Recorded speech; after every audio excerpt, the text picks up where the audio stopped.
Hey everybody, happy Sunday. It's David coming back at you from Zone 5B in the southwest suburbs of Chicago, Illinois. We here in Minooka, Illinois.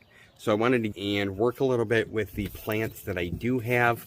I don't have anything in the ground yet because we are expecting an overnight low in a couple days. It's going to be down near freezing, but I do want to try to get the plants I got growing in pots up. So here is my collection.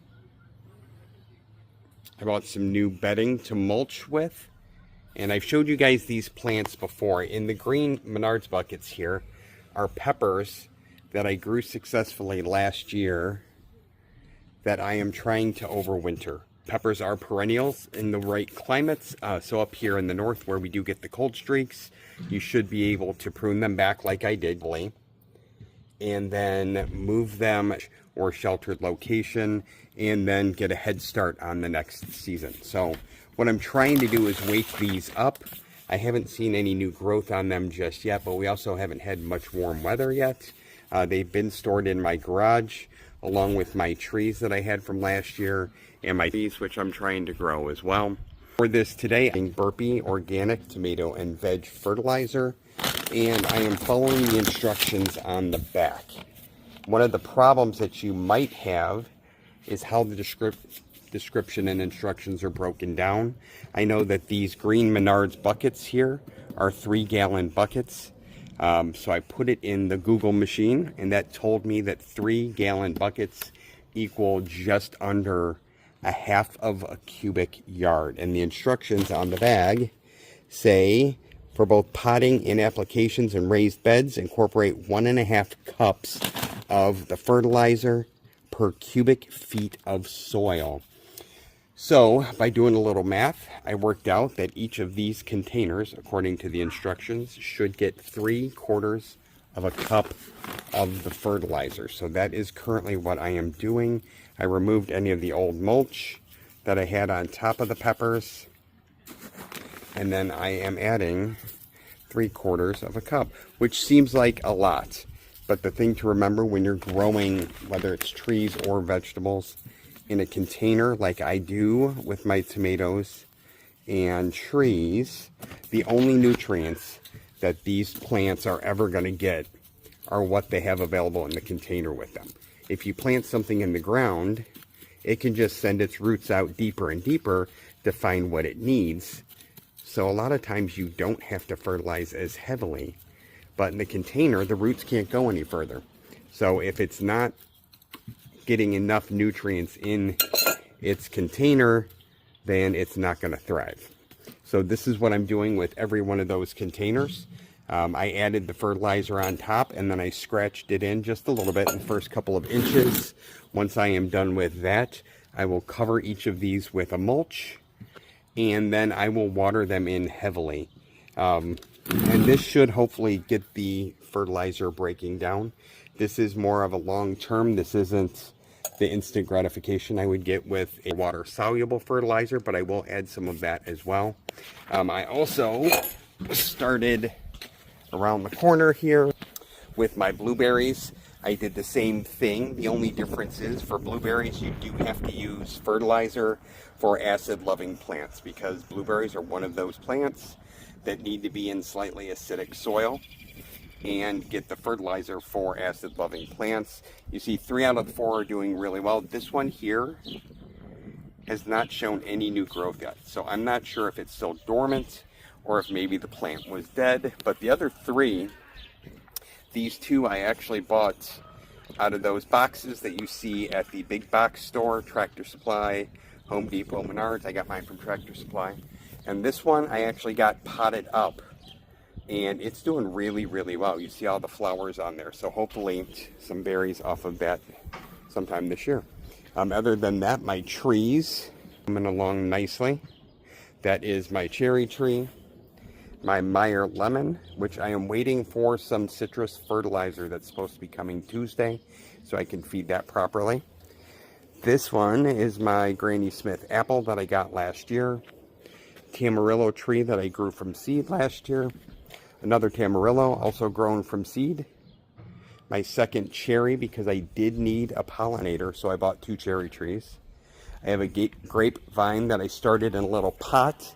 I also have 2 large grapevines that I threw in the ground in my raised bed. This is a blood orange. I bought this from one of those little containers that you see at the big box store last year, and it's been growing really well. And then on the other side of that, I have my peach tree and my other apple tree. Got a lot going on here, even though it's not quite warm enough to get stuff in the raised bed yet. There are things that you can do with your existing plants to try to get them prepared for the upcoming season. So I will come back in just a minute once I get the fertilizer added to all these peppers, get them mulched and watered in so you can see the final product. Stay tuned. All right, everybody, I have plants fertilized here. Now I'm going to give them a gentle but thorough watering in. I did add that layer of mulch to every one of them. You know, my best advice is make sure you read the instructions on your fertilizer. I know as a guy, I'm not really good at reading instructions, but the recommended application rate for this fertilizer was a lot more than I would have ever added myself. So make sure you read those instructions so you're applying the right rates. If you do add fertilizer and you don't add enough, you're not going to get the optimum results. And I'm going to stop because the lawnmower is going on. Okay, everybody, I'm back. Sorry about that. I was going to go on a little bit earlier. My neighbor was cutting his grass, enjoying the weather. I did get these all finished. They're all mulched. It doesn't look like it, but they've all had a nice long drink of water. I fertilized my tamarillos as well. I do have special fertilizer for the trees, and I'm currently waiting on for the Meyer lemon and the blood orange trees. So getting a lot done here in the limited time that we have. It is beautiful weather, but again, we're going to be below freezing or right around freezing in a couple of days, so I still can't get stuff in the ground. It looks like that might break in the next week or so. While I was gone, I was mowing my lawn, and I had a lot of time to think, and it got me thinking, why garden? There's plenty of things if you own your own house, if you have to mow your own lawn, there's plenty of things to get you outside.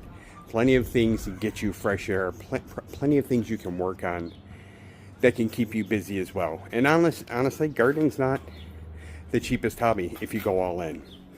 But for me, gardening was a way to clear my mind.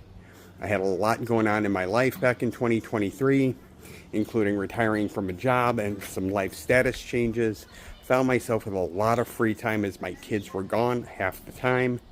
And I fell into gardening, and it really, really helped heal me. It helped me get to a better place. It gives me creativity. It lets me get my hands dirty. It's fun. And in the end, there's a reward. And most of the people that know me probably think it's hilarious that I garden because I don't really like to eat vegetables. But I'm using my gardening as a reason for me to try vegetables. I grew eggplants last year. I had never tried eggplants before. I ended up liking them. I didn't know what a ground cherry was, and I grew that last year. Ended up loving them. Tomatoes, I'm a little slower to come around on, but I am still growing 5 or 6 or 7 varieties, and I hope to try those more and more. And I really enjoy being able to give the people in my life the produce too. The extra peppers, the extra tomatoes, the things that I know I'm not going to like, or the things I'm not going to try yet.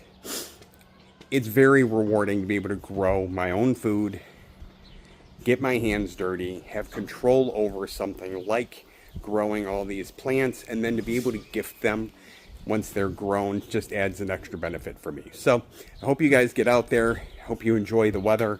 If you want to get started in gardening, jump on in. It's not too late, even up here in Zone 5B, where we can't even put things in the ground just yet. If you need any help or tips or advice, drop a comment down in the comment section. Do me a favor and please hit the like button if you like my videos. Subscribe, hit the notification bell so you know when my next video is posted. I hope you all have a great weekend and a great week to come, and I hope to see you all back here soon on Come Grow with David A. Have a good weekend.